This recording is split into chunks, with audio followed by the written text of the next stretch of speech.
On December 20th, my phone buzzed while I was standing at my kitchen counter, separating eggs for my annual pound cake. The message was from my daughter-in-law. "Brittany, we're not celebrating Christmas with you this year. We don't need you." I stared at it long enough for my hands to go still. Not because I didn't believe she could say it, because I could hear her voice as I read it. Bright, smug, certain I'd do what I always did. Apologize for existing, offer money, and beg for another chance to be tolerated. I'm Diane Mercer. I'm 72, and for 7 straight Christmases, I'd been the one who made the holiday happen for my son Kyle and his wife. The flights, the groceries, the gifts, the last-minute emergencies. The "Mom, we're short again." The "Mom, can you cover it just this once?" And the part that made my stomach twist? Every year, they acted like my help was some cute little tradition, like I enjoyed being treated as a holiday cash machine. I took a breath, smiled like I was talking to a cashier, and typed back one word: "Cool." Then I added the second line, the one that made Brittany stop breathing for a second. "Then tomorrow's signing is canceled, and my attorney is freezing every account you've been using." I hit send and set my phone face down. Before I tell you what happened next, I want to ask you something. Where are you watching this from right now? Drop your city or country in the comments, and what time is it where you are? I'm curious how far these stories travel. While you're down there, hit that like button if you've ever felt used by someone who was supposed to love you. And if you want to hear how this played out, make sure you subscribe, because this story gets wild. Now, back to what Brittany didn't know.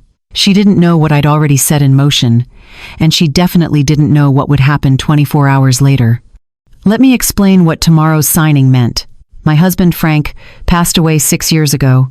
We weren't rich in the way people imagine rich. We were steady, careful. Frank owned a small commercial roofing company in Phoenix, and I handled the books. When he died, I sold the business and rolled the proceeds into boring investments, a few rentals, and the home I live in now in Scottsdale, a home worth about $1.1 million. I also had a trust set up, not because I'm fancy, because after you watch one friend's kids tear her apart over a will, you stop being sentimental about paperwork. A year ago, my son Kyle started pushing me to simplify things. He said it with that careful voice adult children use when they're trying to sound mature while steering you exactly where they want you. "Mom, estate planning is stressful. Brittany found this great attorney. It's just paperwork. We should put Kyle on the title, make it easier later." I didn't want to. My gut didn't want to. But Kyle had that old look, half pleading, half irritated, like I was being difficult for making him wait. So I agreed to meet with my attorney, Mr. Harlan, on December 21st. I wasn't even signing over my house. I was signing a document that would let Kyle assist with some administrative tasks if I was ever hospitalized. Boring, limited, safe, or so I thought. Because 3 weeks earlier, I'd noticed something off. Not in their tone, not in their manners. Brittany has never been warm, so I can't say her behavior suddenly changed. I noticed it in the money. I keep a spreadsheet for my rentals. I check everything. Frank trained me to watch every dime, and I saw charges on a card I barely used anymore. A boutique in Dallas, a spa package, a catered tasting, a deposit labeled event services. At first, I assumed it was fraud. Then I remembered I'd given Kyle access to one card months ago when he said their bank app was down and he needed to pay for groceries for the week. I called him casually. No accusations, just, "Hey, did you use my card for something? I'm seeing charges I don't recognize." He didn't hesitate. "Yeah, Mom. Brittany put a few things on it. She was going to tell you. It's for Christmas." I waited for the punchline. There wasn't one. "What things?" I asked. "Decor, some gifts, and a deposit," he said, already defensive. "We're doing a bigger Christmas this year, remember? For the family. It's not a big deal." A bigger Christmas. That's what they called it when Brittany wanted to impress people who didn't care about her. And that's when the quiet part of me, the part I used to ignore, sat up and said, if they're comfortable taking without asking now, they'll take more the moment they can. So I did something I hadn't done in years. I didn't confront them. I watched. I asked my bank for a full list of authorized users and access points. I asked my attorney what documents Kyle had requested. I installed 2 small cameras outside my front door, and I scheduled a private meeting with Mr. Harlan without telling my son. In that meeting, Mr. Harlan looked me dead in the eye and said, "Diane, I'm going to be blunt. Someone has been trying to position themselves to control your finances." Then he slid a printed email across the desk. It was from the great attorney Brittany had recommended. It included an attachment titled Guardianship Evaluation Checklist. I didn't need a dramatic soundtrack to understand what that meant. They weren't trying to help me. They were preparing to take over. And now, on December 20th, Brittany had just gifted me the perfect excuse to cut the cord without apology. The first sign she'd read my second line came 10 seconds later. My phone started ringing. Brittany, then Kyle, then Brittany again. I let it ring. I went back to my eggs. I poured flour. I turned the mixer on and let the noise fill my kitchen like armor. When I finally picked up, I didn't say hello. Brittany didn't either. "What do you mean you're freezing accounts?" she demanded. Her voice wasn't angry yet. It was startled, like someone who just stepped off a curb and realized the car actually wasn't stopping. "I mean exactly what I wrote," I said calmly. "You told me you don't need me, so you won't be using my money." Kyle jumped in, voice tight. "Mom, Brittany didn't mean it like that. She texted it," I said. "It's hard to misinterpret text." Brittany made a small laugh, the kind of laugh that tries to turn consequences into a joke. "Okay, Diane, relax. We're just doing Christmas our way. You always make it about you." I held the phone away from my ear for a second and looked at it like it had grown teeth. "Interesting," I said, "because I wasn't the one who wrote, 'We don't need you.'" Kyle tried again. "Mom, we just wanted something simpler, less stress." "Then you'll love what I've done," I replied. "I've simplified everything. Starting now." Brittany's voice sharpened. "You can't do that. We've already paid deposits." "With my card," I said. Silence. Kyle exhaled like I'd slapped him in public. "Mom, come on, it was going to be a surprise." "A surprise would be flowers," I said. This was theft. Then Brittany snapped, "You're being dramatic. Nobody stole anything. Kyle has permission." "Kyle had permission to buy groceries," I said. "Not to fund your social plans." Kyle's voice softened, dangerously soft. "Mom, are you feeling okay? Because this isn't like you." There it was, not concern. The setup. I smiled. "I'm feeling fantastic, and I'm especially glad you asked because my attorney will be thrilled to hear you're already planting that story." Kyle went quiet. Brittany didn't. "You're punishing us because you didn't get invited," she hissed. "No," I said. "I'm protecting myself because you invited yourself to my money." Then I ended the call. That night, I slept better than I had in weeks. Not because it felt good, because it felt clear. At 7 in the morning on December 21st, I woke up to 17 missed calls. I didn't return a single one. Instead, I made coffee, sat at my kitchen table, and opened the file I'd been building for 3 weeks. Bank statements, credit card records, text message screenshots, receipts from Christmases past that I'd kept because Frank always told me the same thing. Paper doesn't lie, people do. And as I flipped through them, I realized something that should have been obvious years ago. Christmas hadn't been a holiday in my family for a long time. It had been a transaction, and I'd been too afraid of losing my son to admit I was being used. Let me take you back so you understand how it started. The first Christmas after Frank died, Kyle called me in early November. His voice was careful, like he was stepping around broken glass. "Mom, I know this year is hard. Brittany and I were thinking maybe we could host, give you a break. You shouldn't have to cook and plan everything alone." I was grateful. I was drowning in grief, and the idea of not carrying the weight of a holiday sounded like mercy, so I said yes. 2 weeks later, Kyle called again. "Mom, quick question. The caterer needs a deposit. Can you cover it? We'll pay you back after Christmas." I didn't hesitate. I sent the money. It was $800. I told myself it was a gift. That's what mothers do. They never paid me back. The next year, it was the flights. "Mom, tickets are crazy expensive this season. Can you book ours? We'll Venmo you." The Venmo never came. The year after that, it was the gifts. "Mom, We're a little tight this month. Can you grab a few things for the kids? Just this once. Just this once became every single time. And somewhere along the way, I stopped being a mother they wanted to see. I became the budget line that made their version of Christmas possible. But here's the part that makes my chest tighten even now. I didn't just pay for things. I absorbed the guilt they wrapped around every request. Mom, everyone else's parents help out. Mom, we're trying to give the kids a good Christmas. Don't you want that? Mom, it's not like you're spending it on anything else. That last one came from Brittany 2 years ago, and it landed like a slap. Because what she meant was, you're alone, you're old, and your money might as well go to people who matter. I didn't argue. I wrote the check. Because I was terrified that if I said no, they'd stop calling altogether. And the sad truth? I was right. The moment I started asking questions about the charges this year, the tone shifted. Kyle got defensive, Brittany got cold, and suddenly, I wasn't a generous mother. I was controlling, paranoid, difficult. When I first noticed the charges 3 weeks ago, I told myself maybe I was overreacting. Maybe Brittany really was planning something nice. Maybe I was being unfair. So I tested it. I didn't accuse. I didn't demand answers. I just asked Kyle casually, "Hey, did you use my card for something? I'm seeing charges I don't recognize." And when he said, "Yeah, Mom," Brittany put a few things on it. She was going to tell you. "It's for Christmas." I waited for him to say the next part.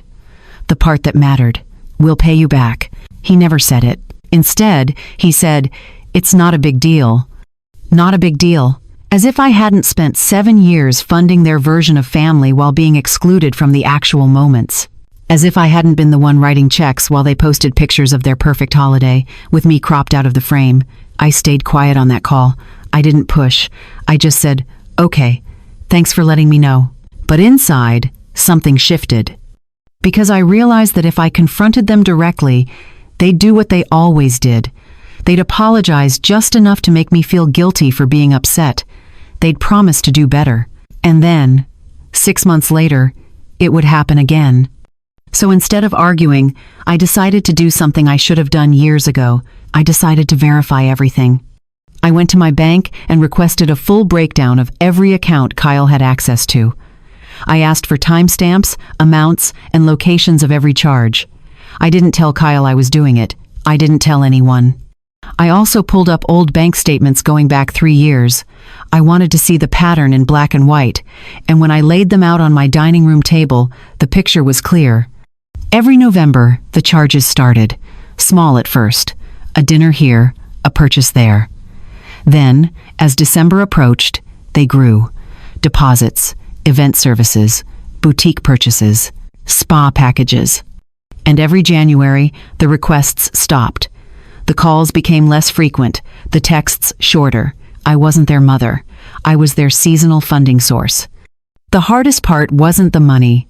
It was realizing how long I'd let it happen, how many times I'd swallowed my suspicion because I didn't want to be the mother who caused problems, the mother who made things awkward, the mother who got left behind. But as I sat there on the morning of December 21st, staring at my phone lighting up with call after call, I felt something I hadn't felt in years. Clarity. Brittany's text the day before, the one that said, "We don't need you," hadn't broken me. It had freed me. Because the moment she put it in writing, she'd given me permission to stop pretending, to stop funding a relationship that only existed when my wallet was open. And now, with my attorney's words echoing in my head, someone has been trying to position themselves to control your finances. I understood the stakes. This wasn't just about Christmas. This was about my future, my security, my ability to make my own decisions for however many years I had left. So I made a choice. I wasn't going to argue with them.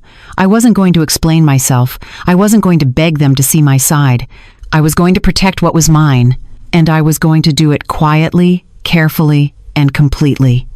Because if there's one thing Frank taught me, it's this. When someone shows you who they are, believe them the first time. Brittany had shown me, and I'd finally started believing. The meeting with Mr. Harlan had happened 4 days before Brittany sent that text. I hadn't told Kyle I was going. I hadn't mentioned it to anyone. I just drove to the office on a gray Tuesday afternoon, walked past the reception desk, and sat down across from the man who'd handled Frank's estate 6 years ago. Mr. Harlan is in his mid-60s, with the kind of steady voice that makes you feel like the room just got quieter. He's never been the type to sugarcoat things, which is exactly why Frank trusted him. When I called to schedule the meeting, I kept it vague. I just said I wanted to review some documents before the signing Kyle had been pushing for. Mr. Harlan didn't ask questions. He just said, "Come in, let's talk." I brought everything with me. The bank statements, the credit card charges, the texts from Kyle about simplifying things, and the name of the attorney Brittany had recommended. Mr. Harlan spread the documents across his desk and studied them in silence for what felt like 10 minutes. Finally, he looked up at me. His expression was the kind you don't want to see from your lawyer. Serious, concerned, almost sad. "Diane," he said slowly, "I'm going to be blunt. Someone has been trying to position themselves to control your finances." I'd suspected it.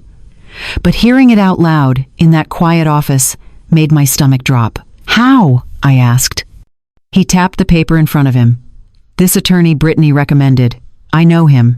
He specializes in elder law, which sounds helpful until you realize what that actually means in cases like this. He helps families navigate guardianship, conservatorship, and financial decision-making for older adults." "I'm not incapacitated," I said, my voice sharper than I intended. "I know," Mr. Harlan replied, "but that's not the standard they use to start the process. They just need to establish concern, confusion, difficulty managing affairs, and once that narrative is planted, it's very hard to disprove." He slid another document toward me. It was an email, printed and highlighted. The sender was the attorney Brittany had recommended. The subject line read, "Preliminary Assessment Materials." I scanned the attachment title, "Guardianship Evaluation Checklist." My hands went cold. "What does this mean?" I asked, even though I already knew. Mr. Harlan leaned back in his chair. "It means someone was preparing to make a case that you need help making decisions. And the person they were positioning as your primary decision maker wasn't Kyle." I stared at him. "Who?" "Brittany." The air went out of the room. I sat there, trying to process what he'd just said. My son's wife, the woman who'd barely spoken to me outside of holiday logistics and funding requests.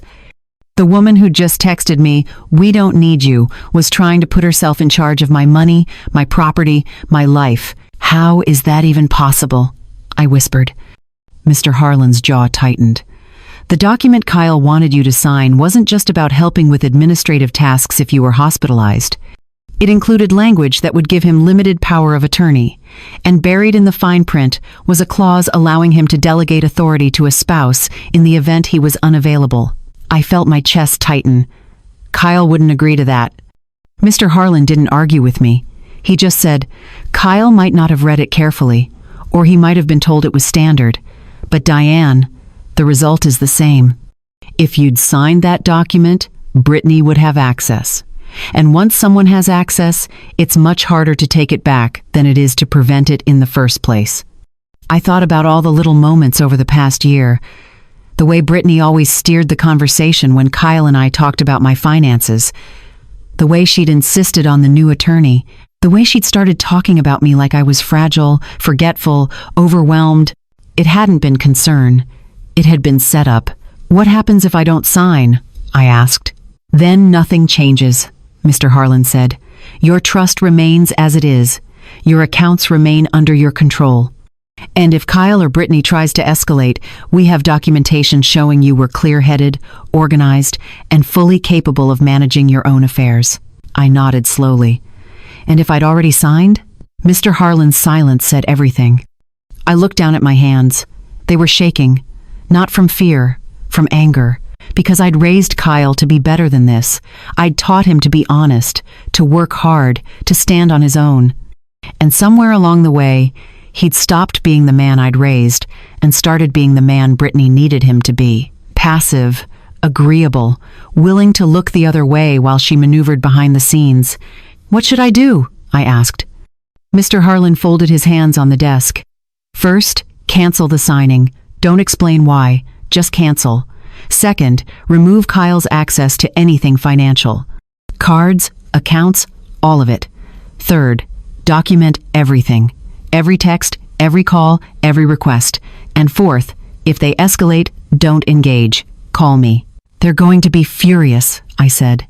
Good, Mr. Harlan replied. Fury is what happens when someone realizes they can't control you anymore. I left his office that day with a folder full of documents and a plan I hadn't fully admitted to myself yet. I was going to take back everything I'd let slip away. My money, my boundaries, my ability to say no without guilt. And I was going to do it before they had a chance to stop me. That night, I sat at my kitchen table and wrote down exactly what I needed to do. The bank, the cards, the accounts, the security questions, the access points. I made a list of every place Kyle's name appeared, every authorization I'd granted because I trusted him, every permission I'd given because I didn't want to seem difficult. And I realized something that made my throat tighten. I hadn't been protecting myself. I'd been protecting his feelings, and in doing so, I'd made myself vulnerable to someone who didn't care about me at all. Brittany didn't see me as a person. She saw me as a resource, and Kyle had let her. That was the part that hurt the most. Not Brittany's cruelty, but Kyle's silence. Because a son who truly cared wouldn't have let it get this far. He would have stopped her the first time she suggested taking control. He would have protected me instead of enabling her. But he hadn't. And now I had to protect myself. The next morning, December 21st, I woke up early, dressed carefully, and prepared to do something I should have done the moment I first felt that whisper of doubt. I was going to close every door they'd been trying to open, and I was going to do it in a way that left no room for negotiation. Because if there's one thing I'd learned in 72 years, it's this: people will take as much as you let them. And the moment you stop letting them, they reveal exactly who they've been all along. I was ready to see the truth, even if it broke my heart. The bank opened at 9. I was there at 8:55, waiting in my car with Mr. Harlan on speakerphone. "You ready?" he asked. I looked at the folder on my passenger seat. Inside was everything I needed. My identification, account numbers, a list of every card Kyle had access to, and a printed copy of the email Mr. Harlan had shown me about the guardianship checklist. "I'm ready," I said. "Remember, Mr. Harlan continued, "you're not doing anything wrong. You're protecting your assets. If anyone questions your capacity to make these decisions, that's when you call me. Understood?" Understood. I walked into the bank with my shoulders back and my expression calm. The kind of calm that comes from knowing exactly what you need to do and refusing to apologize for it. The branch manager, a woman named Patricia, who'd helped me set up my accounts after Frank died, greeted me warmly. "Mrs. Mercer, good morning. What can we help you with today?" "I need to make some changes to my accounts," I said simply. "I'd like to remove an authorized user, replace my cards, and set up alerts for any unusual activity." Patricia nodded and gestured toward her office. "Of course, let's sit down and take care of that for you." For the next 40 minutes, we went through everything methodically. Kyle's name came off every account. His access was revoked. His ability to view balances, make transfers, or authorize charges disappeared with a few keystrokes. Patricia ordered new cards for me with different numbers. She set up text alerts so I'd be notified immediately if anyone tried to use my information. She added extra security questions that only I would know the answers to. And then she did something I hadn't thought to ask for. "Mrs. Mercer," she said carefully, "given what you've told me, I'd also recommend placing a credit freeze and a fraud alert. It prevents anyone from opening new accounts or lines of credit in your name without your direct in-person approval." I stared at her. "Can they do that? Open accounts in my name?" Patricia's expression softened. "It happens more often than you'd think, especially in family situations. This way, if anyone tries, the request gets flagged and sent to you for verification." "Do it," I said. By the time I left the bank, Kyle couldn't access a single dollar of my money. Not through cards, not through transfers, not through any loophole I hadn't considered. It felt like locking a door I should have secured years ago.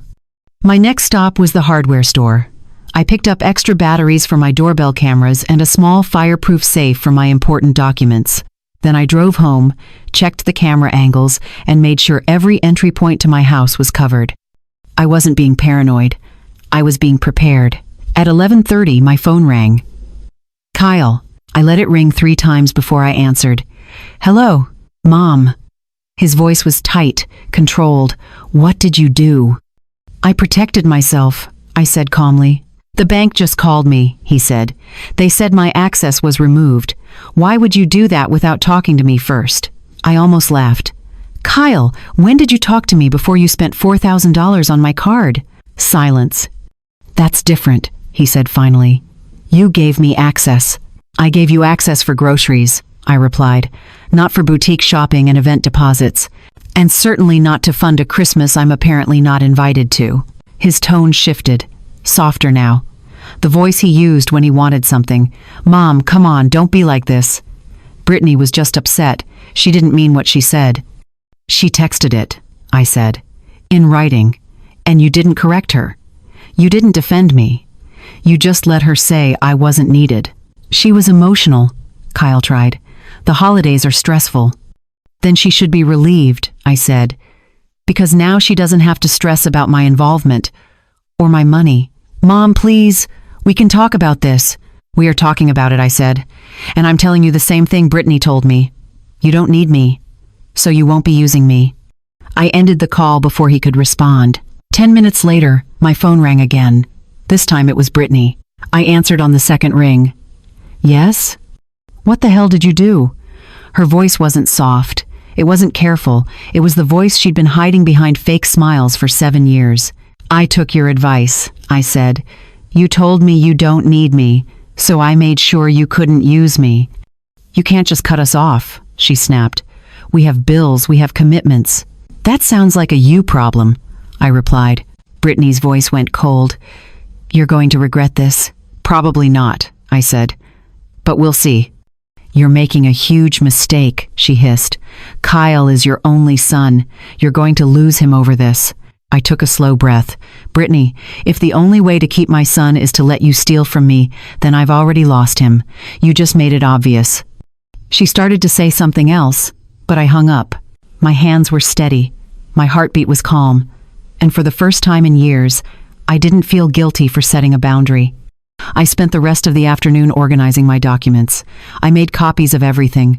The bank statements showing the unauthorized charges, the text messages, the email about the guardianship checklist, the timeline of every request, every guilt trip, every moment I'd been treated like an obligation instead of a person. I labeled each folder clearly and stored them in the fireproof safe. If this escalated, I wanted evidence that couldn't be argued away or reframed as confusion. At 3:15, my phone buzzed again. Another call from Kyle. I didn't answer. Then a text. Mom, please, can we just talk in person? I typed back one sentence. You said you don't need me. That includes my time. I didn't hear from them again for the rest of the afternoon. By 5 o'clock, I was sitting in my living room with a cup of tea, feeling something I hadn't felt in months. Peace. Not happiness, not satisfaction. Just the quiet, steady peace that comes from knowing you've stopped letting people hurt you. And then, at 5:43, my phone lit up with a notification from my doorbell camera. Motion detected at front door. I opened the app and felt my stomach tighten. Kyle was standing on my porch. Brittany was beside him, arms crossed, expression hard. And behind them, slightly to the left, was a man in a suit holding a folder. I didn't recognize him. But I recognized the look on his face. Professional. Detached. The kind of look that comes from people who get paid to make uncomfortable conversations sound reasonable. I watched through the camera as Brittany stepped forward and pressed the doorbell. The chime echoed through my house. I didn't move. She pressed it again. Longer this time. Kyle leaned toward the camera. Mom, we know you're home. Open the door. I set my tea down carefully and picked up my phone. Because whatever was about to happen, I wanted it recorded. I stood in my living room, phone in hand, watching the 3 of them through my doorbell camera. Kyle looked uncomfortable. His hands were shoved in his pockets, and he kept glancing at Brittany like he was waiting for permission to speak. Brittany looked furious. Her jaw was tight, her arms crossed, and every few seconds she'd look directly at the camera with an expression that said she knew I was watching. But it was the man in the suit who made my pulse quicken. He stood slightly behind them, calm and composed, holding a leather folder against his chest. He wasn't looking at the camera. He was looking at my front door like he was already planning what he'd say when I opened it. Brittany pressed the doorbell again. I didn't move. Kyle leaned closer to the camera. "Mom, please, we just want to talk." I tapped the intercom button on my phone. My voice came through the speaker by the door, clear and steady. "What do you want?" All three of them looked up at the camera. Brittany spoke first. "We're coming in, Diane." "No," I said. "You're not." Kyle stepped forward, his tone softer now. "Mom, can we just talk in person, please?" "We are talking," I replied, "and you can say whatever you need to say from where you're standing." The man in the suit cleared his throat. He had the kind of voice that was designed to sound reasonable, warm even. The voice of someone who wanted you to trust him. "Mrs. Mercer," he said, tilting his head slightly toward the camera. "My name is Richard Calloway. I'm an attorney. Your son and daughter-in-law asked me to come by because they're concerned about some recent decisions you've made." I felt my chest tighten, but I kept my voice level. "I didn't ask for your concern, or your visit." Richard smiled. It was the kind of smile that didn't reach his eyes. "I understand this might feel intrusive, but when family members notice changes in behavior or judgment, it's important to address those concerns before they become more serious." There it was, the language Mr. Harlan had warned me about. Changes in behavior, judgment, serious. He wasn't here to help me. He was here to build a case. "My behavior hasn't changed," I said calmly. "I made a financial decision to protect myself. That's not confusion. That's clarity." Brittany's voice cut through. "You cut off your own son, Diane. That's not clarity, that's paranoia." "I removed access from someone who was using my accounts without permission," I corrected. "That's called boundaries." Kyle shifted his weight. "Mom, you're misunderstanding what happened. We weren't trying to hide anything. We were planning a surprise." "A $4,000 surprise," I said, "that I wasn't invited to." Richard raised a hand gently, like he was calming a child. "Mrs. Mercer, I think there's been some miscommunication here. Your family is worried. They care about you. And sometimes, when we're under stress or feeling isolated, we can make decisions that don't reflect our best interests." I stared at the camera feed, watching him deliver his lines with practiced ease. Stress, isolated, decisions that don't reflect our best interests. Every word was carefully chosen, every phrase designed to plant doubt. "Mr. Calloway," I said, my voice colder now. "I'm 72, not 72 and incapable. I managed a business for 30 years. I handled my husband's estate after he passed, and I'm fully aware of what you're trying to do." His smile didn't falter. "I'm simply here to make sure you're safe and supported. Then you can leave," I said. "Because I'm both." Brittany stepped forward, her voice rising. "Stop being ridiculous and open the door. We're not leaving until we talk to you face to face." "Yes, you are," I replied. Kyle's voice cracked slightly. "Mom, please, just let us in. We're not trying to hurt you." "Then why did you bring a lawyer to my house?" I asked. He opened his mouth, then closed it. He didn't have an answer. "Because the truth was obvious. They hadn't come to talk. They'd come to intimidate, to corner me, to make me feel like I was the one acting unreasonably so I'd back down and give them what they wanted. But I'd spent too many years backing down, and I was done." Richard took a step closer to the door. "Mrs. Mercer, I understand you're feeling defensive, but refusing to engage with your family could be seen as a sign that you're not thinking clearly." There it was again, not thinking clearly. I took a slow breath. "Mr. Calloway, I'm going to say this once. You don't enter my home. You don't have my permission to be here. And if you don't leave in the next 60 seconds, I'm calling the police." Brittany laughed. It was sharp and ugly. "Go ahead. Call them. They'll see exactly what we're seeing. A confused old woman who's cutting off her family for no reason." Kyle looked at her, startled. "Brittany." She ignored him. Her eyes were locked on the camera, and for the first time, I saw what she really thought of me. Not as Kyle's mother, not as a person, as an obstacle. Richard held up a hand, his tone still calm. "Mrs. Mercer, there's no need for police. We're simply concerned family members checking on a loved one." "You're trespassing," I said, "and I'm giving you one more chance to leave voluntarily." Brittany's face twisted into something close to a smirk.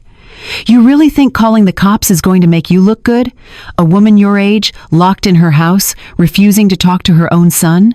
They're going to think exactly what we think." Kyle looked pale now. "Brittany, maybe we should just go."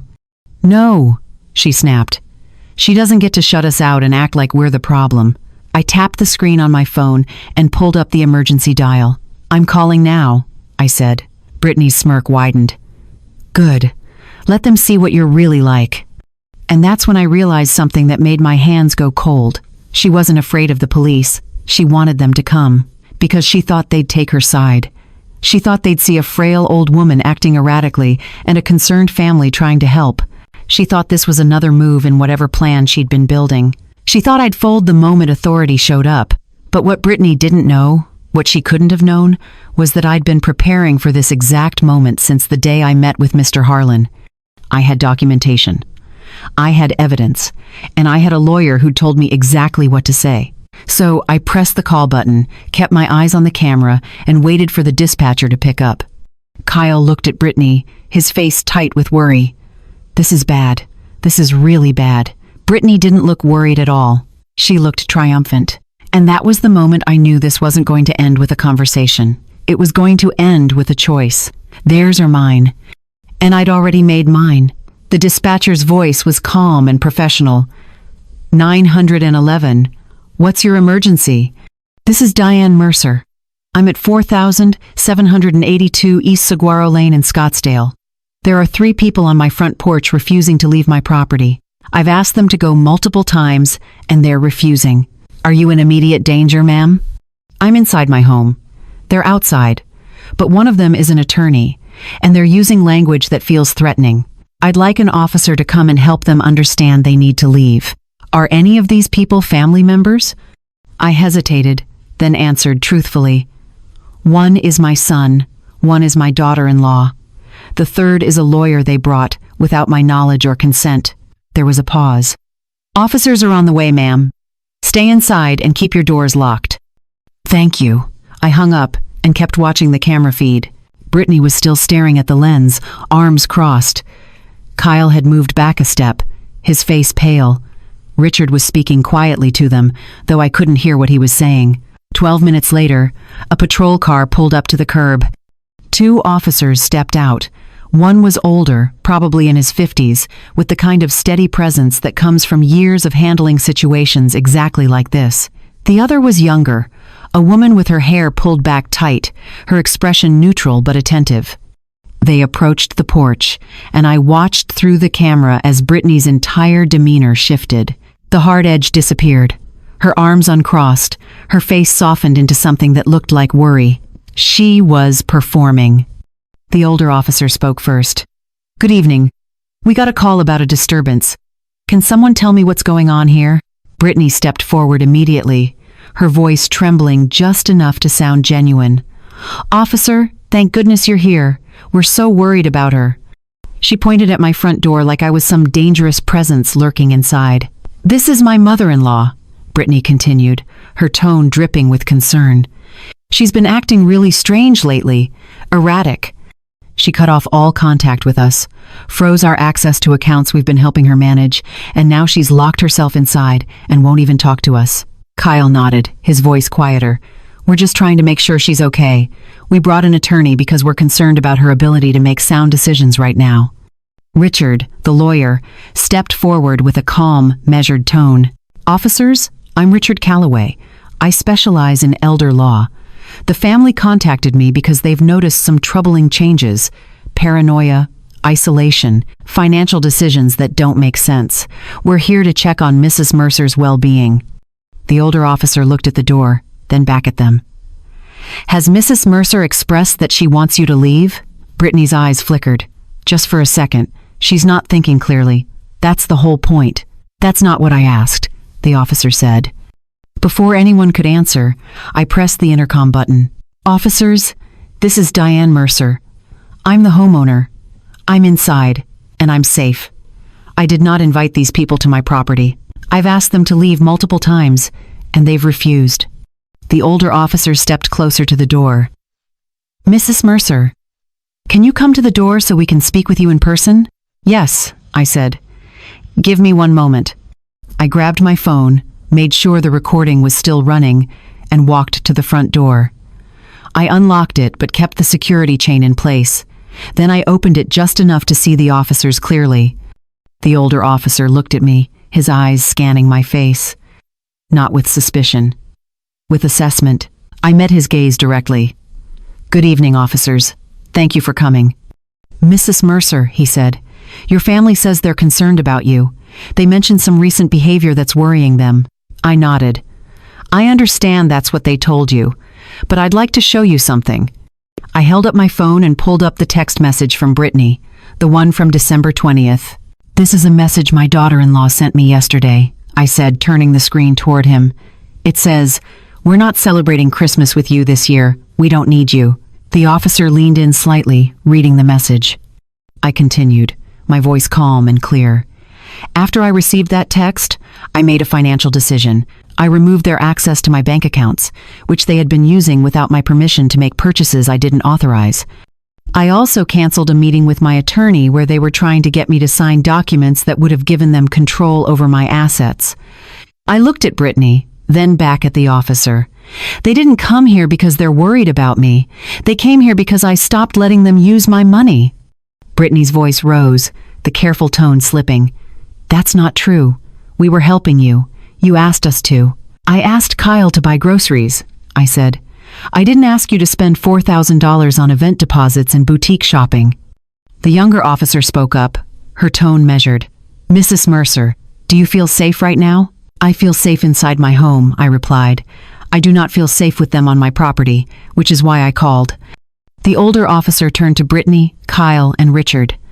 "Mrs. Mercer has asked you to leave. You need to go." Brittany's composure cracked. "You're not listening. She's not well. She's confused. She's making decisions that are going to hurt her." "Ma'am," the officer said, his voice firm now, "Mrs. Mercer is lucid, coherent, and clearly able to communicate her wishes. She doesn't want you here. You need to leave now." Richard stepped forward, his voice still calm.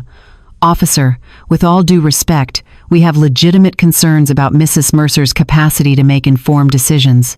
"Then you take those concerns through the proper legal channels," the older officer replied.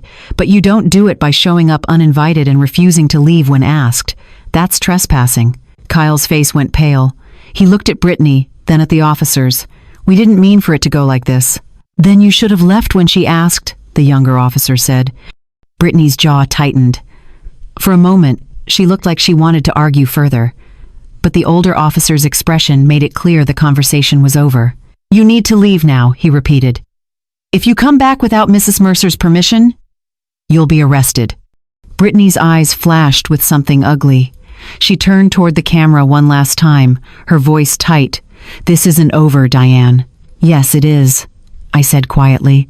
Kyle looked like he wanted to say something, but Brittany grabbed his arm and pulled him toward the driveway. Richard followed, his expression unreadable. The officers waited until all three of them were in their cars and driving away before turning back to me. "Mrs. Mercer," the older officer said, "are you sure you're okay? Do you need anything?" "I'm fine," I said. "Thank you for your help." He handed me a card. "If they come back, call us immediately. And if you need to document any of this for legal purposes, ask for a copy of tonight's report." "I will," I said. "Thank you." After they left, I closed the door, locked it, and stood in my entryway for a long moment. My hands were steady, my breathing was calm, and I felt something I hadn't expected. Relief. Because I'd been right. I'd stayed calm, presented facts, and the officers had seen exactly what was happening. Brittany's performance hadn't worked. Kyle's worry hadn't swayed them, and Richard's professional concern had been dismissed for what it was, an attempt to intimidate. I walked back to the living room, sat down, and exhaled slowly. It was over. Or so I thought. At 7:30 that evening, my phone rang. The number was local but unfamiliar. I answered cautiously. "Hello? Mrs. Mercer? This is Sandra Pruitt from Adult Protective Services. I'm calling because we received a report of concern regarding your welfare." I'd like to schedule a time to meet with you and conduct a wellness check. My stomach dropped. Someone had filed a report, and I had a pretty good idea who. I kept my voice steady. A wellness check. Of course. When would you like to meet? Sandra's tone was professional but not unkind. Would tomorrow morning work? Around 10? That's fine, I said. I'll be home. Perfect.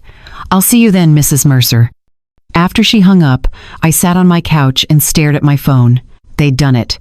Brittany and Kyle had filed a report claiming I was incapable, confused, or worse. And now a government caseworker was coming to evaluate whether I needed intervention. For a moment, I felt the weight of it. The audacity. The manipulation. Then, I felt something else. Clarity. Because if they wanted to play this game, I'd already prepared for it. I called Mr. Harlan. He answered on the second ring. Diane, what happened? Adult Protective Services just called. Someone filed a report. They're coming tomorrow at 10 for a wellness check. There was a pause. Brittany and Kyle? Who else? I said.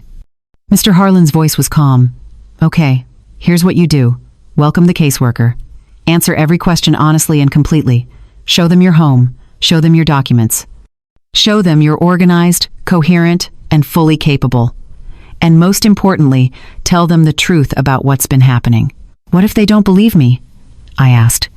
They will, he said, because you have evidence, and people who file false reports usually don't expect the person they're targeting to be prepared. That night, I didn't sleep much. Not because I was afraid, because I was getting ready. I cleaned my kitchen until it gleamed. I organized the folders on my dining room table. Bank statements, text messages, the doorbell footage, the police report number from earlier.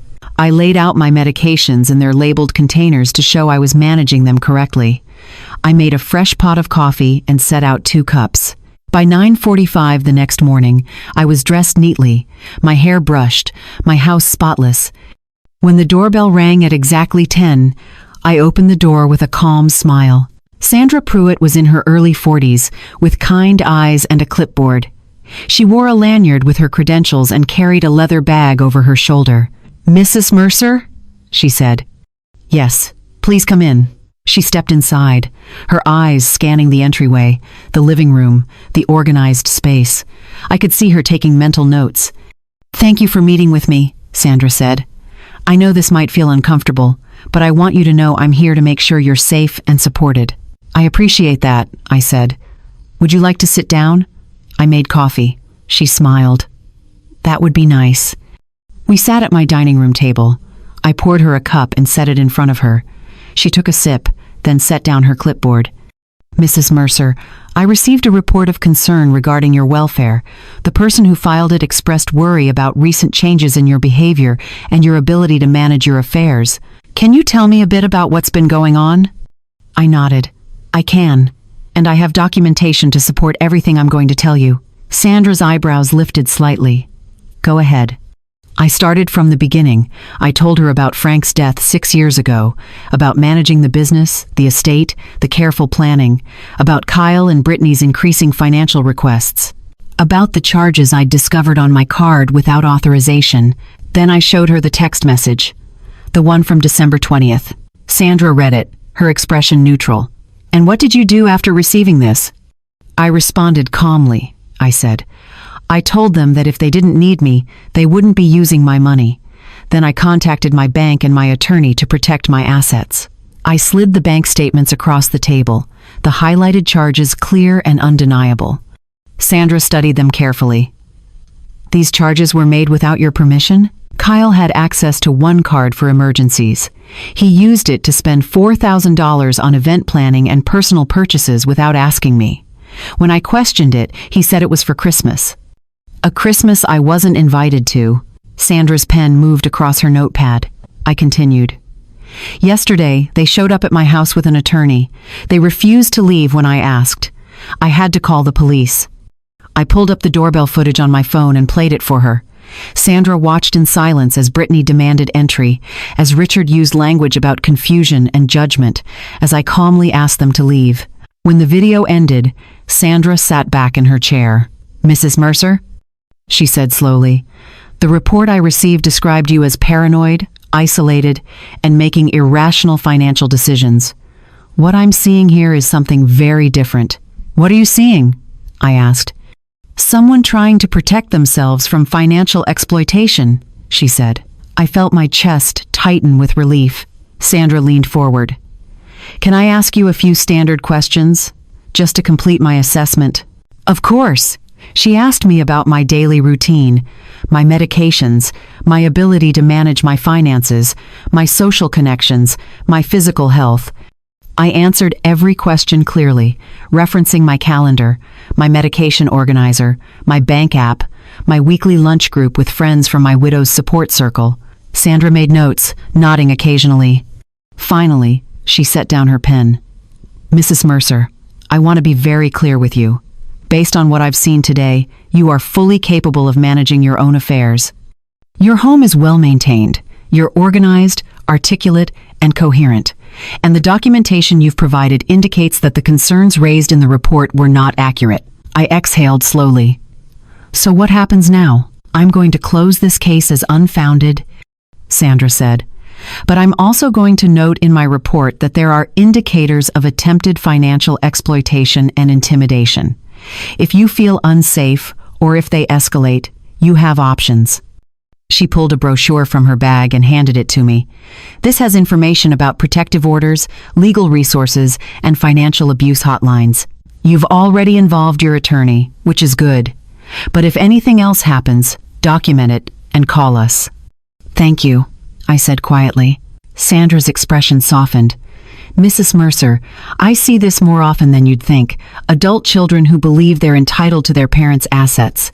Family members who confuse concern with control. You did the right thing by setting boundaries. After she left, I sat at my dining room table and stared at the folders in front of me. Brittany had tried to paint me as incompetent.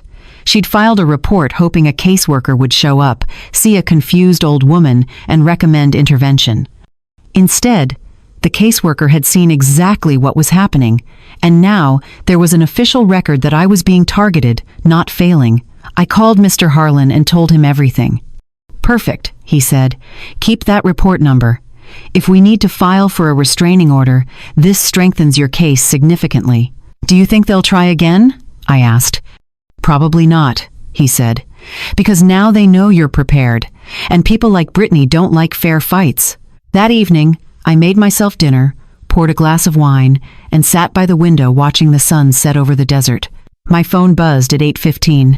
Kyle. I almost didn't answer, but something in me wanted to hear his voice, wanted to know if he understood yet what he'd been part of.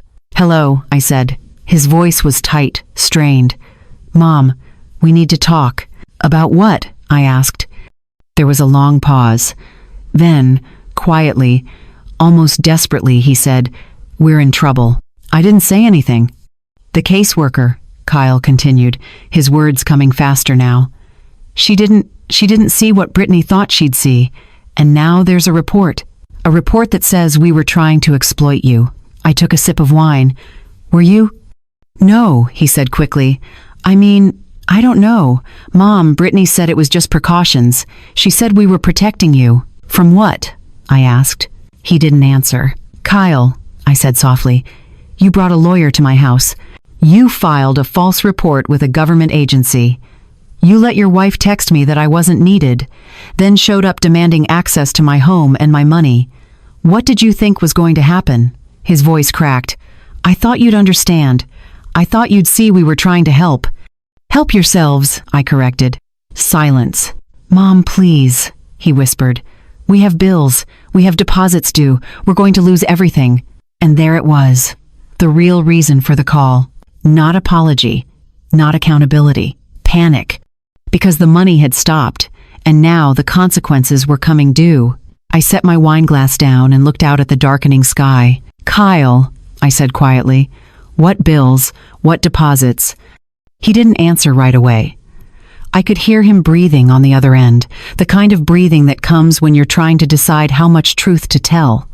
The house, he said finally, we're behind, and there's a deposit for a venue, for a party Brittany planned, and the credit cards, Mom, we're maxed out. I closed my eyes. When were you planning to tell me this? I wasn't. he admitted. Brittany said we'd figure it out.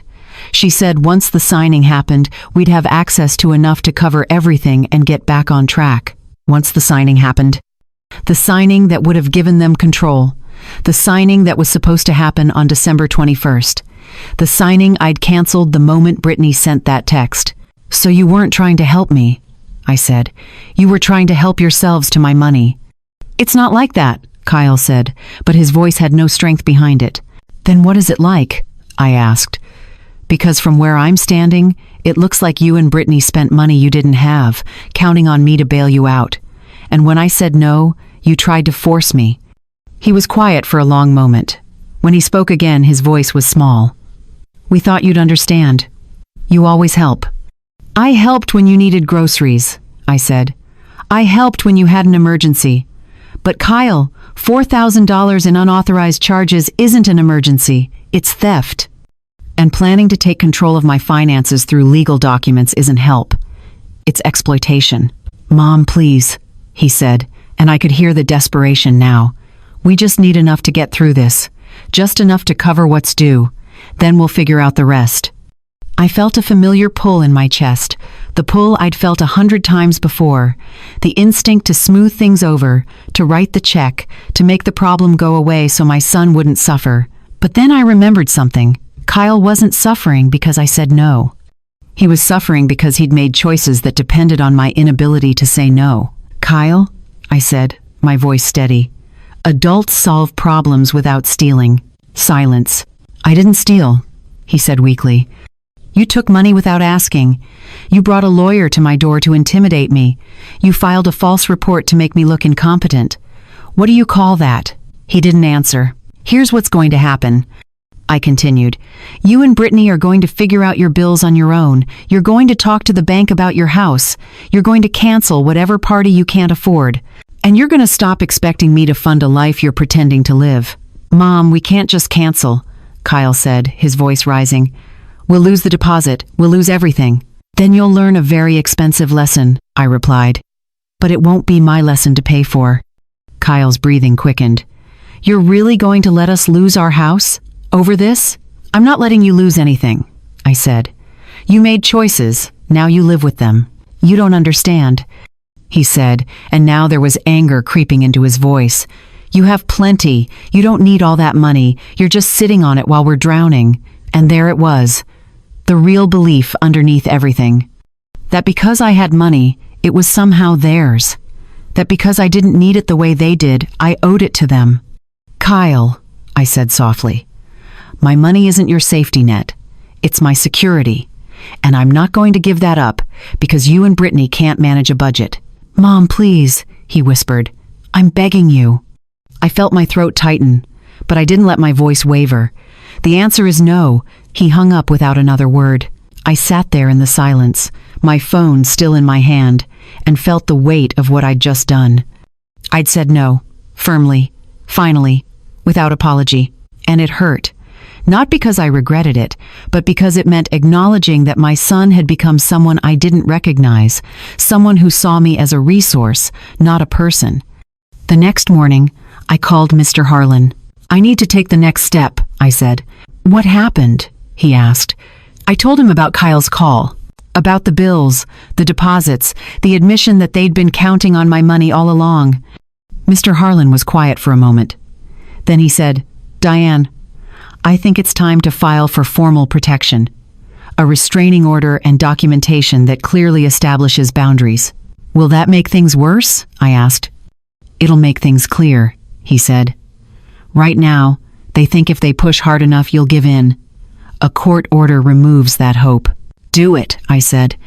That afternoon, Mr. Harlan prepared the paperwork, a request for a restraining order based on intimidation, attempted financial coercion, and the false APS report.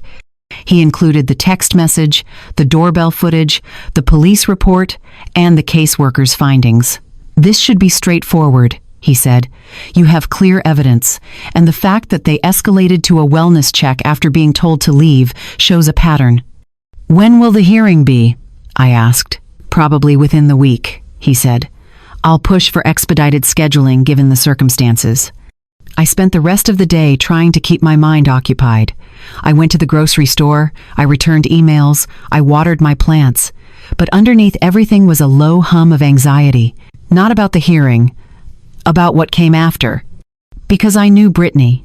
And I knew that when someone like her got cornered, they didn't back down gracefully. They escalated. At 4:30 in the afternoon, my phone rang. It was Mr. Harlan. "Diane," he said, his tone serious. "I just got notification. Brittany's attorney filed something this morning." My stomach dropped. "Filed what?" "A petition for emergency guardianship," he said. "They're claiming you're a danger to yourself due to diminished capacity and recent erratic behavior." I felt the room tilt. "They're trying to take control," Mr. Harlan continued. "Before you can get a restraining order, they're trying to have you declared incompetent." I sat down slowly, my hands shaking. "Can they do that?" "They can file," he said, "but they won't win. Not with the evidence we have. The APS report alone contradicts their claims. But Diane, this means we're going to court, and it's going to be public." I took a slow breath. "When?" "Hearing is set for December 23rd, 2 days before Christmas." I closed my eyes. Brittany wasn't backing down. She was doubling down. And now, instead of a quiet resolution, this was going to become a fight.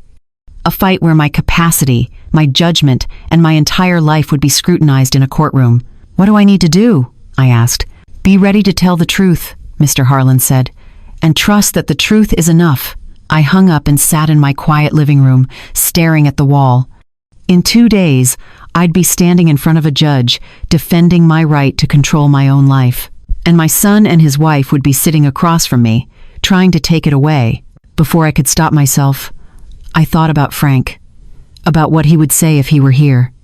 And I knew exactly what he'd say. "Fight, Diane. Fight like hell." So that's what I was going to do. December 23rd arrived cold and clear. I dressed carefully that morning. A navy blue suit Frank had always said made me look professional. Simple earrings, minimal makeup. I wanted to look like exactly what I was, a 72-year-old woman who had her life together. Mr. Harlan picked me up at 8:15. We didn't talk much during the drive to the courthouse.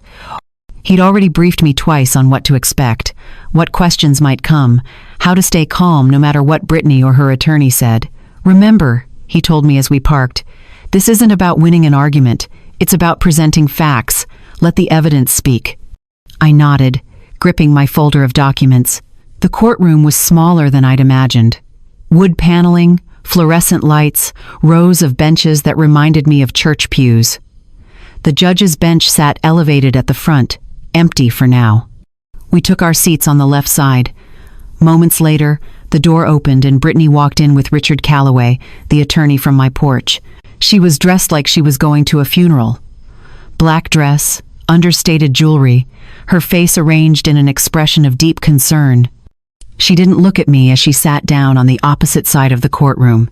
Kyle arrived a few minutes later, alone. He looked terrible.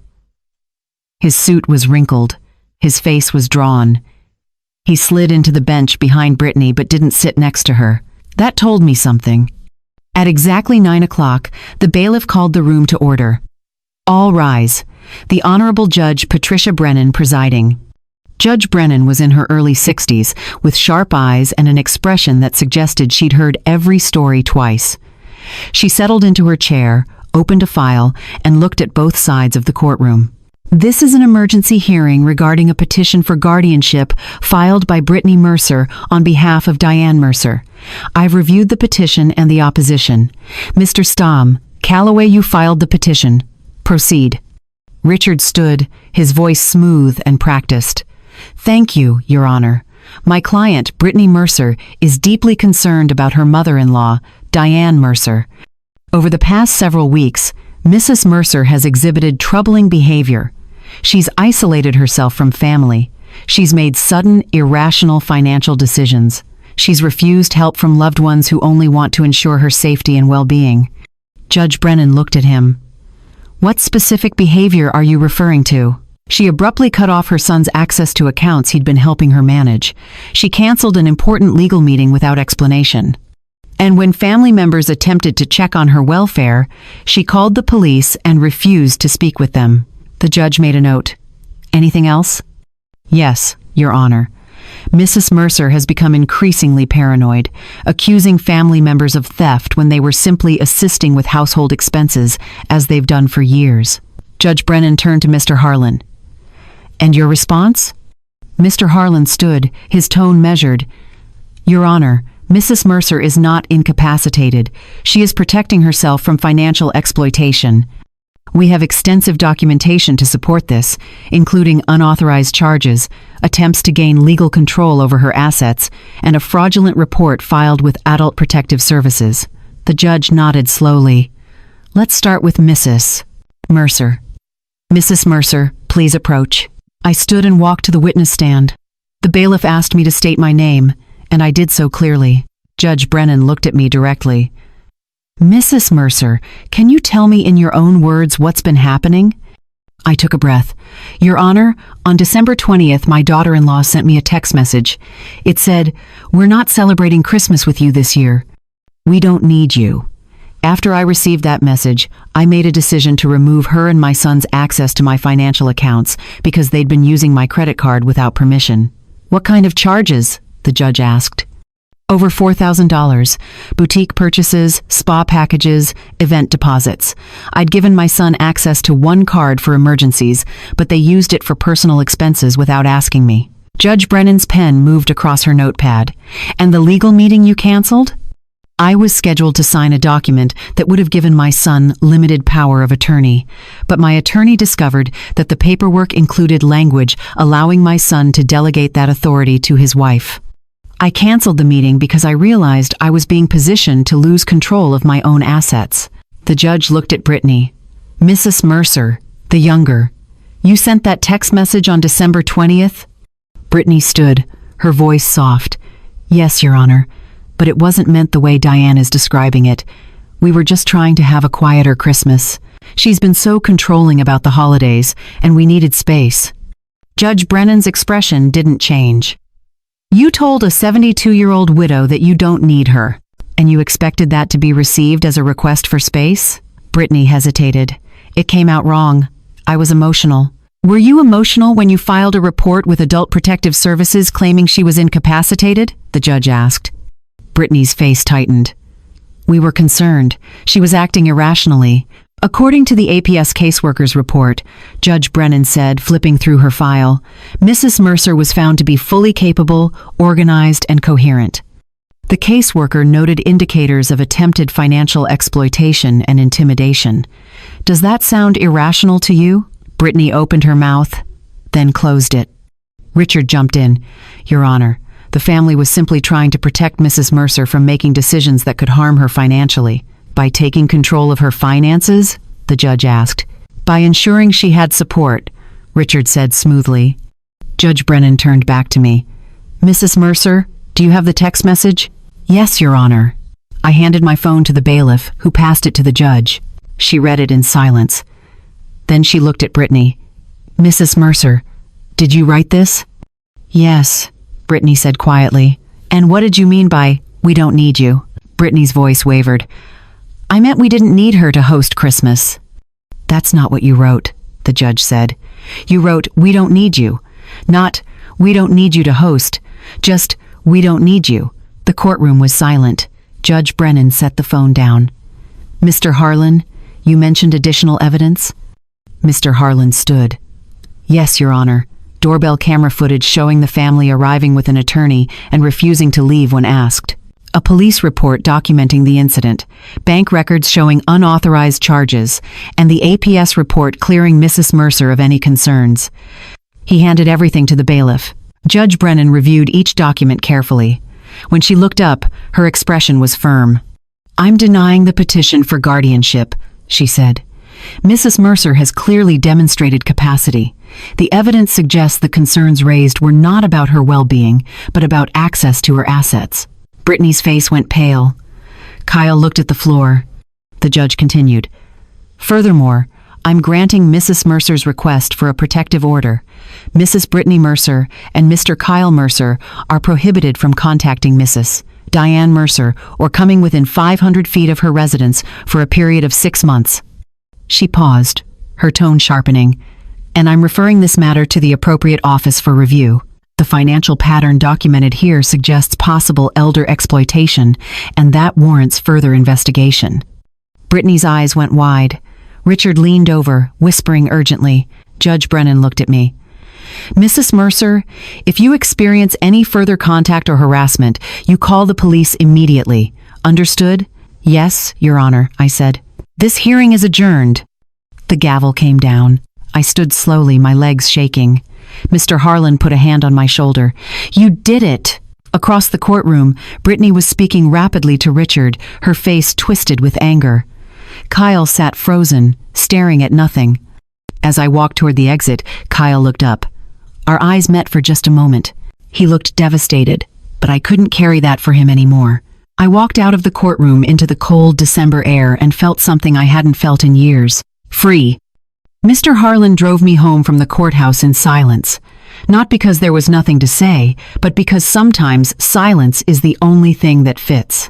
When we pulled into my driveway, he turned to me. How are you feeling? I thought about it. Tired, relieved, sad. He nodded. That's normal.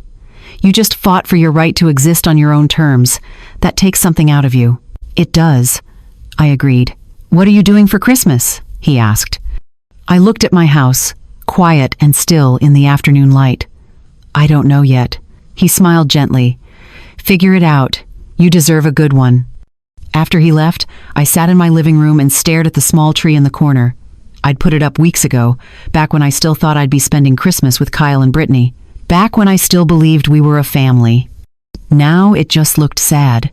A prop for a holiday that wasn't going to happen the way I'd imagined. But then I thought about something Sandra, the APS caseworker, had said. You've already involved your attorney, which is good. But if anything else happens, document it and call us. She hadn't said when, she'd said if. Because she knew, just like I knew now, that I had a choice. I could spend Christmas alone, grieving what I'd lost, or I could build something new. I picked up my phone and scrolled through my contacts. My finger hovered over a name. Janet, my neighbor from 2 doors down. We'd waved to each other for years, exchanged pleasantries about the weather, but never really connected beyond that. I typed a message before I could talk myself out of it. Hi Janet, this is Diane from down the street. I know this is last minute, but I'm hosting a small Christmas gathering tomorrow and wondered if you'd like to join me. No pressure, just thought I'd ask. I hit send and immediately felt foolish. But 30 seconds later, my phone buzzed. Diane, I'd love to. I was dreading spending it alone. What time? I smiled. Noon. Casual. Just bring yourself. Next, I texted Margaret from my widows group. We'd met at a support meeting 2 years ago and had stayed in loose touch, meeting for lunch every few months. Margaret, are you doing anything for Christmas? I'm having a few people over if you'd like to come. Her response came quickly. I'd be honored. Thank you for thinking of me. I looked around my living room and realized something. This was going to be better. Not because I was trying to prove something, but because these were people who showed up for me without conditions. People who didn't see me as a wallet with legs. I spent the rest of the evening preparing. I pulled out Frank's old recipes. I made a shopping list. I set the table with mismatched plates that suddenly felt more honest than the matching set I used to use for Kyle and Brittany. And for the first time in weeks, I felt something close to excitement. Christmas Eve arrived quietly. I woke up early, baked rolls, prepped vegetables, and let the house fill with the smell of food that wasn't meant to impress anyone, just to nourish. At 3 p.m, I stood in my kitchen and realized I was humming. An old song Frank used to sing while he cooked. Something about silver bells and city sidewalks. I stopped, startled by my own voice. Then I kept going. Because grief and joy aren't opposites. They're neighbors, and sometimes they show up at the same time. That night, I sat by the window with a cup of tea and thought about Kyle. Not the man who'd stood in the courtroom looking defeated, but the boy I'd raised, the one who used to help Frank with the roofing jobs on weekends, who'd come home covered in tar and grinning, the one who'd called me every Sunday during his first year of college just to tell me about his classes. I mourned that boy, because somewhere along the way, he'd disappeared. And the man who'd replaced him had chosen comfort over character. He'd chosen Brittany's approval over doing what was right. And that wasn't my fault. It was his choice. I felt my throat tighten, but I didn't cry. I just sat there, holding the weight of it, letting myself feel the loss without letting it consume me. At 11:45, my phone buzzed. A message from Brittany. "You destroyed our family. I hope you're happy." I stared at the words, feeling the familiar pull to defend myself, to explain, to argue, but I didn't. Instead, I typed one sentence. "No. I stopped financing your pretending." I hit send and turned off my phone. Because I was done letting her rewrite the narrative, done accepting blame for refusing to be used. I went to bed that night and slept deeply. Christmas morning arrived with clear skies and the kind of quiet that only comes a few times a year. I woke up at 7, made coffee, and stood in my kitchen looking at the food I'd prepared. The rolls warming in the oven, the table set for 4, the small tree glowing in the corner. It wasn't the Christmas I'd planned. It was better. At 11:30, Janet arrived with a bottle of wine and a nervous smile. "I hope this is okay." I wasn't sure what to bring. "It's perfect," I said, welcoming her in. Margaret showed up 20 minutes later with a homemade pie and a hug that lasted longer than expected. "Thank you for this, Diane. You have no idea how much I needed it." And then there was one more guest I hadn't planned for. My neighbor from across the street, Paul, an older man who'd lost his wife the year before. I'd invited him on a whim the night before, not expecting him to say yes, but he did. By noon, my house was filled with laughter, small stories, shared memories of people we'd lost, and holidays we'd survived. Nobody asked me about Kyle. Nobody pried into why I was hosting instead of traveling. They just showed up, and that was enough. At one point, Margaret raised her glass. To Diane. For reminding us that family isn't always blood. Sometimes it's the people who choose to show up. We clinked glasses, and I felt something crack open in my chest. Not sadness. Relief. Because I'd spent so many years trying to hold together a version of family that only existed in my imagination. And now, sitting at this mismatched table with people who genuinely wanted to be here, I realized what I'd been missing. Connection without conditions. Love without transactions. Presence without price tags. After dinner, we sat in the living room exchanging small gifts. Nothing expensive, just thoughtful gestures. A book Margaret thought I'd like, a candle from Janet, a box of chocolates from Paul. I hadn't expected gifts, but I'd prepared small things just in case. A scarf for Margaret, a plant for Janet, a bottle of whiskey for Paul. It was simple, honest, real. By 4 o'clock, everyone had left, and my house was quiet again. But it wasn't the lonely kind of quiet. It was the kind that comes after something meaningful. After connection. After choosing yourself without apology. I cleaned up slowly, washing dishes and humming that same song from the night before. And then, just as I was drying the last plate, I heard it. A knock at the door. I froze. It was Christmas evening. Everyone I'd invited had already left. I walked slowly to the door and checked the camera feed on my phone. Kyle was standing on my porch. Alone. No Brittany. No attorney. No folder. Just my son, holding a small wrapped package, his face drawn and tired and something else I couldn't quite name. Vulnerable. I stared at the screen, my hand hovering over the lock. And I realized this was the moment everything had been leading to. Not the courtroom. Not the protective order, not even Brittany's angry text. This, the moment where my son showed up without his handler, and I had to decide if there was anything left worth saving. I took a slow breath, then I opened the door. Kyle stood on my porch, red-eyed and trembling slightly in the evening cold. He looked like he hadn't slept in days. The small, wrapped package in his hands was shaking. "Mom," he said quietly, "can I come in?" I didn't move aside immediately. "What happened?" He swallowed hard. "Brittany said if I came here, I was choosing you over her." "And?" I asked, my hand still on the doorframe. Kyle's voice cracked. "I told her she doesn't get to make me choose. Not like that. Not after what she did." I studied his face. For the first time in years, he wasn't looking past me or around me or through me. He was looking at me, really looking. And I saw something I hadn't seen since he was a boy. Fear, not of me, of himself, of what he'd become. I stepped aside. "Come in." Kyle walked into my warm living room and stopped, staring at the simple tree, the mismatched plates still on the counter, the half-empty pie on the table. "You had people over," he said softly. "I did," I replied. He looked around like he was seeing my house for the first time. "It feels real." "It is," I said. He handed me the small package. His hands were shaking worse now. "I brought you something." I unwrapped it carefully. Inside was a framed photograph. Frank and me, years ago, standing on a beach in San Diego. We were laughing, his arm around my shoulders, the ocean behind us. I hadn't seen this photo in years. I'd forgotten it existed. "Where did you get this?" I whispered. "I found it in some old boxes at my place," Kyle said. "From when Dad died and we were sorting through stuff.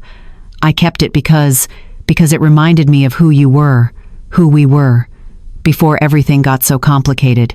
I set the frame down carefully, my throat tight. Kyle's voice broke. "Mom, I'm sorry." I didn't let him rush past it. "Sorry for what?" He flinched like I'd struck him, but he didn't look away. "For letting her talk to you like that?" he said. "For letting her use your card. For showing up at your house with that lawyer. For acting like you were the problem when you were just trying to protect yourself." He took a shaky breath.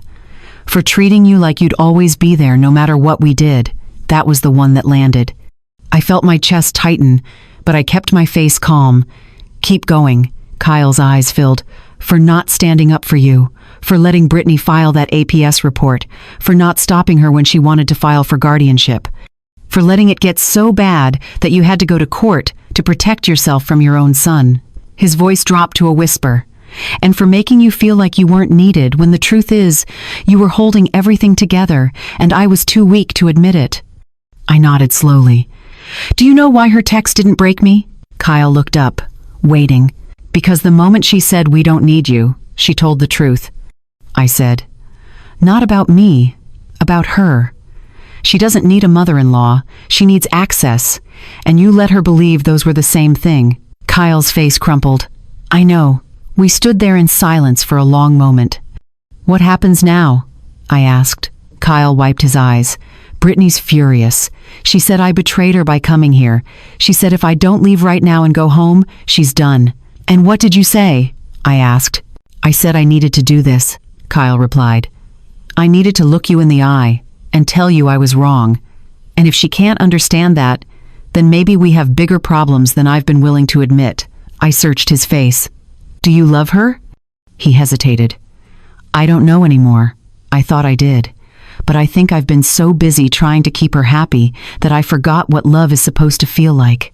"What's it supposed to feel like?" I asked. Kyle's voice was barely audible. "Safe. Not like walking on eggshells, not like every decision has to go through her first, not like I'm constantly one mistake away from being punished." I felt something shift in my chest. Not forgiveness. Not yet, but understanding. "Kyle," I said gently, "I can't fix your marriage, and I can't make your choices for you. But I can tell you this, if you want me in your life again, it's going to look different." "How?" he asked. "You don't get access to my finances. Ever again. You don't get to make decisions about my health or my property. And you don't get to bring Brittany back into my life unless she admits what she did and means it." Kyle nodded. "I understand. Do you?" I asked. "Because accountability isn't just apologizing. It's changing. And if you go home tonight and let her talk you into believing I'm the villain again, we're done." "I won't," he said. "I promise." I wanted to believe him. But I'd heard promises before. "Time will tell," I said. We sat down on the couch, and for the first time in years, we talked. Really talked. Not about money or logistics or holiday plans. About Frank. About grief. About the ways we'd both failed each other. It wasn't perfect. It wasn't healed. But it was honest. And maybe that was enough for now. Before Kyle left, he stopped at the door. "Mom, I don't know if I can fix this. With Brittany. With us. but I want you to know something." "What?" I asked. "You were right," he said, "about all of it, and I'm sorry it took losing you to figure that out." After he left, I stood in my quiet house and looked at the photograph he'd given me. Frank's smile, my laugh, the ocean stretching out behind us. We'd built something good, Frank and I, something solid, and I'd almost let someone take it apart piece by piece because I was afraid of being alone. But I wasn't alone. I was free. And there's a difference. Brittany had tried to teach me I wasn't necessary, that I could be discarded the moment I stopped being useful. Instead, she taught me something far more valuable. I was the foundation, the steady ground everything else was built on.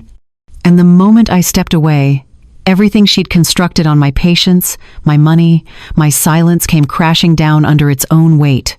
So yes, when she texted, "We don't need you," I smiled, because she didn't know what I'd planned. And by the time she realized, it was already done. I hope you found this story meaningful. If it resonated with you, or if you've ever had to set boundaries with people who were supposed to love you, drop a comment and let me know. Share this video with someone who needs to hear it, and don't forget to subscribe because we have more stories of strength, dignity, and women who refuse to be diminished. Thank you for being here. And remember, saying no to being used isn't cruelty. It's self-respect.